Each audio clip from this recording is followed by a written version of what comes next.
Welcome to another episode of In the Nude.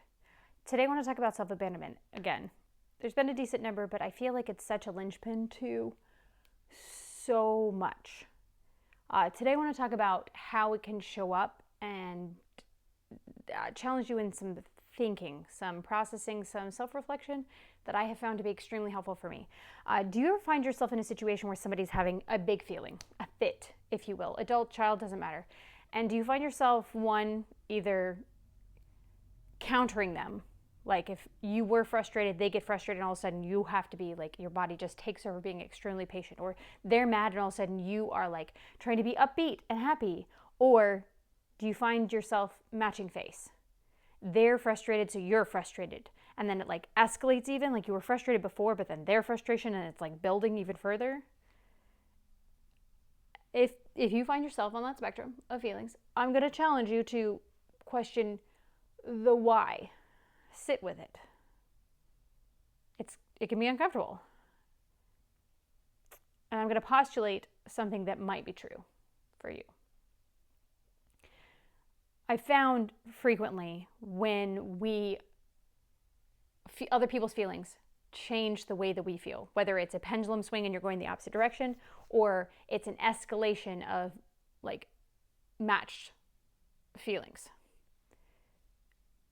You may or may not have been in a place where you weren't allowed to have a lot of feelings growing up, whether it was because you had to mitigate your parents' feelings to make the situation safe, or it was you were supposed to behave and therefore your feelings didn't matter as much as the behavior in that moment. It was inappropriate for you to have a fit, or inappropriate for you to cry, or inappropriate for whatever, fill in the blank, right? In that process of when we are told, stop crying, it's not okay. This situation is not a time for it. Calm down. This is not okay to have a fit. And you're told to adjust your actions and your feelings are not addressed, which is pretty standard for a lot of us, right? Because that used to be how everybody parented. So there's a lot of these grown adults who've never taken the time to sit with that. But when we have that told to us, we're told your feelings don't matter. My opinion of you matters more. My opinion of the situation matters more than those feelings. That provides, enables, fosters this environment of self-abandonment. My feelings don't matter. My personality doesn't matter. What's happening with me doesn't matter. What matters is other people's perception of me. What matters is that person being happy. What matters is my safety, and that person makes it so I can't be safe if I'm having feelings, right? This perception, this inevitability with being told, and not even told necessarily with words. Sometimes it's told with implications, right? We foster and create this environment that, okay, so as a kid, let's dial it back for a second. As a kid, one of the innate things, one of the like growing emotional things that we need is someone to reflect back to us our feeling and tell us we're not too much, right? What a kid wants when they're having these big feelings is they want someone to reflect back, empathy, and you're not too much. I totally get it. Connection diffuses the situation, and they want to be told your feelings aren't scary to me. You're accepted and loved as you are, right? And when we're kids and we're told stop crying, or we're shown our feelings don't matter in comparison to another person's feelings, we're told with that, you're too much. Your feelings don't matter, you're too much, be less. With that truth, we're told in essence how to deal with it is pushing ourselves to the side. And we don't ever learn how to have space for ourselves, right? And so if we haven't learned to have space for ourselves because the person was supposed to reflect back to us didn't, we reject ourselves. We push ourselves away, right? And so then we're in the situation where we're an adult, but we haven't ever dealt with the coping mechanisms to become a full person that knows how to handle their feelings. We have to do that, and we're trying to do that work now, right? When we come into a situation where there's another person having really big feelings, our defaults are going to come into play. And that default has been self-abandonment, deflecting from ourselves. What we feel doesn't matter, push it aside, right? With that comes the pendulum swing of reaction. One is the more obvious one, when you anchor another person's feelings, because you may have had to do that for a parent. Your safety meant that you needed to make sure that parent was happy. Your acceptance or love was dependent and completely like tied to how you behaved to them and made them feel, right? So you learn that if your situation that you're reacting to and you're anchoring someone and countering their feelings, it's probably a situation where there's some level of dysregulation in you, some level of unsafe feelings. For example, anger is a big feeling that often will trigger this counter, because anger, you may have come across, creates unsafe environments, creates you being less safe, either emotionally, psychologically, or even physically. And so your natural tendency when you hit those places and hit those people that make you feel like, oh, I'm going to be unsafe, you counter them. You become this counterbalance. They're frustrated, you've got to be calm and patient. They're angry, you've got to be peaceable and amalgamous, right? But when you are in a more safe environment, which comes out with kids, or if you are in a work environment, the people that are your underlings, when you're in a safer environment, the other side comes out. You're still feeling other people's feelings because you were continuously taught that other person's feelings matter more than yourself. So you got to a place where you really honed in, whether intentionally with your brain and body aware or unintentionally, you started picking up people's facial expressions. You started picking up people's feelings, and you started pulling them into yourself, because your safety, your lovability, your worth was told to you is tied to the two things. So as you go through life, and you're still doing that naturally, your default's picking up other people's feelings based on their facial expressions or how you're feeling their actual energy or otherwise, and you're in a safer environment, like with your kids or underlings, or somebody that you feel really safe and loved with, like your best friend or something like that, when they start having a big feeling and you feel safe, you may have already had that feeling to a certain level, but you're picking up on their feelings and you're pulling it into your person.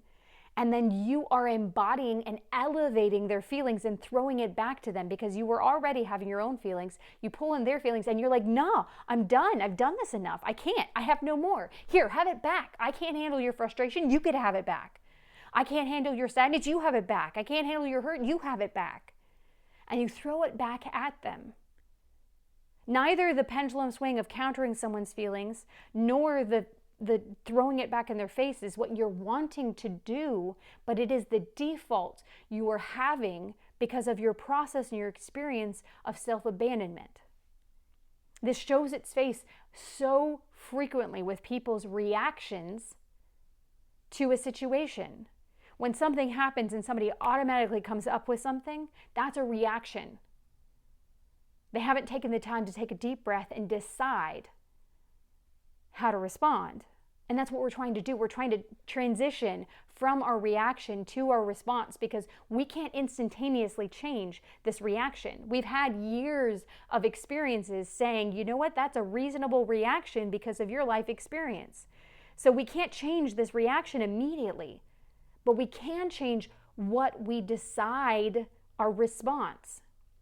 Eventually, over time, that reaction can adjust.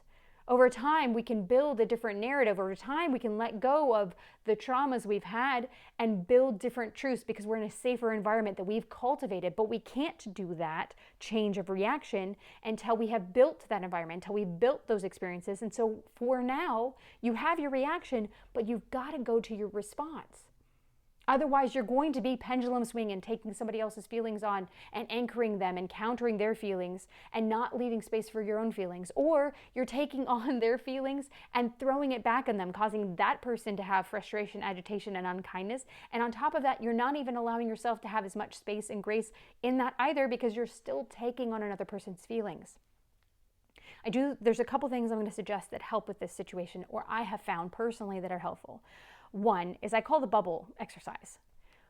I struggle greatly with seeing other people's feelings. Or it's a beautiful gift I have that I see everybody else's feelings and I feel everybody else's feelings, but I don't need to take them as much as I can feel them. There's a difference between seeing it, knowing it, feeling it, having empathy for that feeling, and taking it into my person. So I do what is called a bubble exercise, and I will do this before I go into an environment where I know my defaults are going to get hit hard. Old environments. I sit in my car and I have a word. It doesn't matter what the word could be. It could be like yellow snorkel.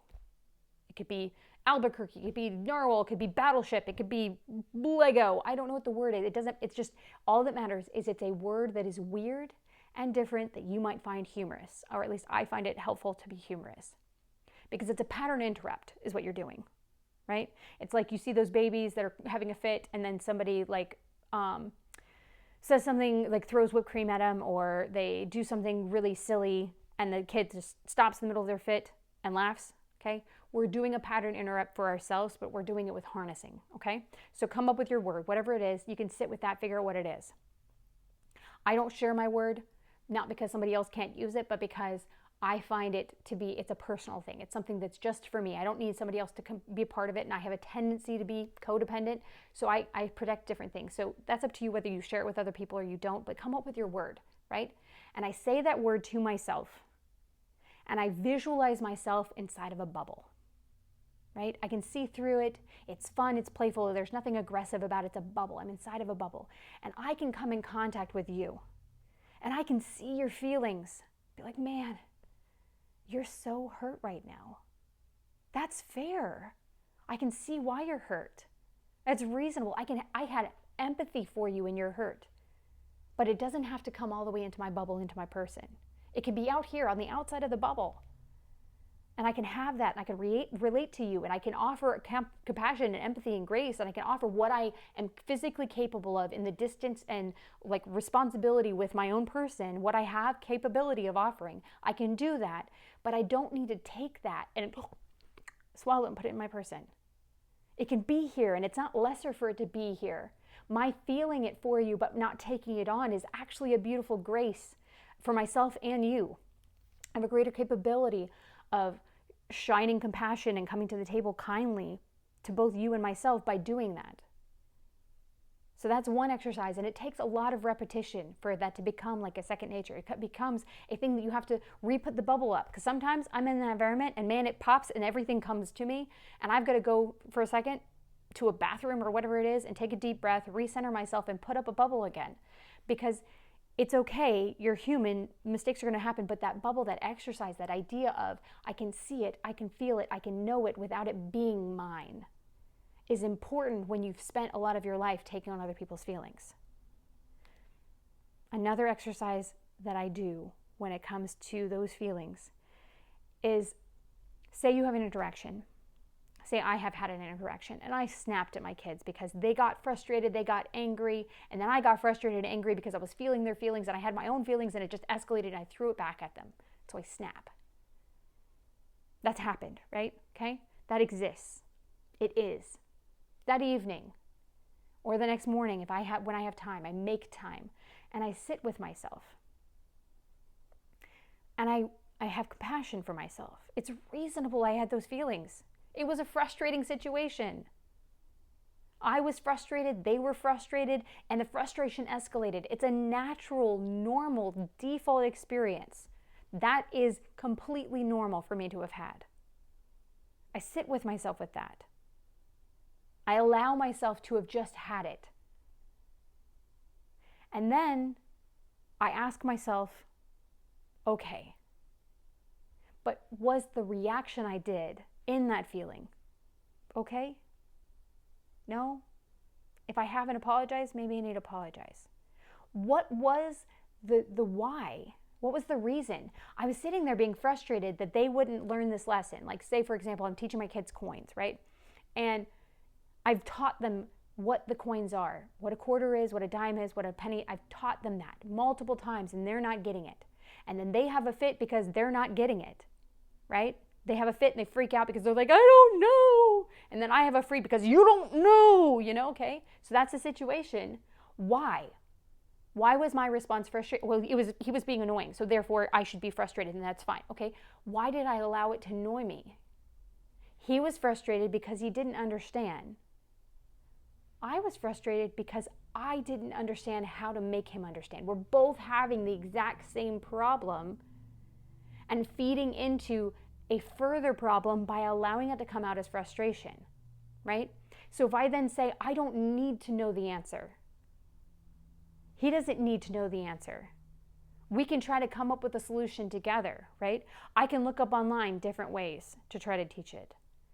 I can find ways to try to deal with, and like while I'm remembering that feeling, sit there and be like, okay, what helps me like dissipate, let the lid off of my frustration in that moment?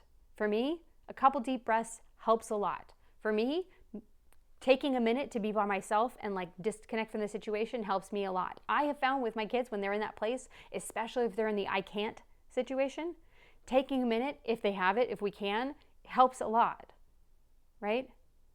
So say that all happens. The next day repeats and I'm teaching my kid coins. And that same situation is building because he said, I don't know, and freaks out, right? And then I'm feeling this like tension in my stomach, my shoulders, and I'm like, pulling it in, right? In that moment, I have the choice to stop. If I'm being present with myself, it doesn't work if you're not being where you are, seeing where you are. If I'm being present with myself in that moment, I have a choice I can make. I can just stop and just say, I'm going to take a deep breath. Then depending on the kid, for this particular kid that I'm thinking of, I would say, hey, do you want a hug? Because hugs help them process their feelings.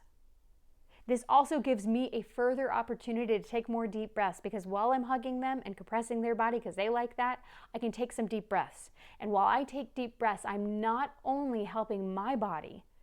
Remember, we're not fighting a tiger. I'm also modeling it and living out that deep breath, which helps them mirror it, because kids naturally will mirror what they see. So my taking deep breaths helps him take deep breaths. And then I can say the thing that I thought of the night before. Hey, bud, it's okay you don't know. I don't know too. Instead of having a fit, could we say, I don't know. Mom, could you help? And then I'll say, you know what? I don't know either. Maybe we can get help someplace else, right? Or I come up with a different thing. And we share a different alternative than you're having a fit and therefore don't do that. Give an alternative. I get being frustrated. Do we need to take a break for a minute? Right? This opportunity that we give ourselves the space and grace to feel our feelings for ourselves later. It's not always in the moment that we can have the time. It'd be lovely if we could. That's what hopefully we offer for the next generation of kids, is them having the ability to feel their feelings when they do.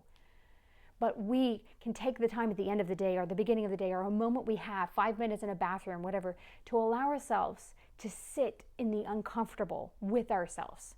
Be that parent to our childhood self that is still freaking out because no one said they were not too much. We still feel like we're too much. And the person who's going to help us feel not too much is us. We do that by sitting with ourselves and being like, no, you're not too much. It's reasonable. It may not be fair how you reacted, but it's reasonable how you're feeling. It is an uncomfortable work to do, but we're worth it. We've lived enough of our life with the idea of pushing ourselves aside and our feelings don't matter. We've lived that default enough. There's work to be had either way. Whether we're pushing ourselves aside, we've lived with the work of doing that and the cost it has for us. There's work on both sides. In the same way, we're now choosing. This is very difficult to unwind the defaults we have, but the work that we're doing with that, it's beautiful. The fact that you get to show up and love your childhood self the way that no one loved you, the way that you knew you wanted to be loved, and you know that you deserve to be loved because you can see the lack that you didn't have. That's beautiful. I love that gift. I love that opportunity. I get to sit there and choose what parts of what I've gone through I keep and what parts don't serve me anymore. I get to choose not only what parts don't serve me anymore, what parts did serve me, thank them and let them go, but I also get to choose how I view this process. I get to choose if it's going to be arduous work that I'm climbing up, or if I get to choose that I am emboldening myself through this effort to have such a beautiful landscape to view. I get to choose. You get to choose. You are worth the effort of coming home to yourself. You are worth the effort of sitting in the uncomfortable your feelings. You are worth the work of allowing yourself the space and grace and compassion of where you are. Because you cannot come to the table and change your seat without first seeing where you are and accepting where you are. And the more we come to the table with understanding and compassion to where we are, the more capable we are of being able to get up and move to a different spot. Leave behind what doesn't work. We've tried the self-mutilation, we've tried the self-denigration, we've tried the shame, we've tried the shoulds, we've tried the woulds. Today, let's choose a different path. Let's choose a different reality. Let's choose a different way of thinking. You deserve that. You deserve you showing up and loving you unconditionally. You deserve you showing up and sitting in that uncomfortable. You deserve the space and grace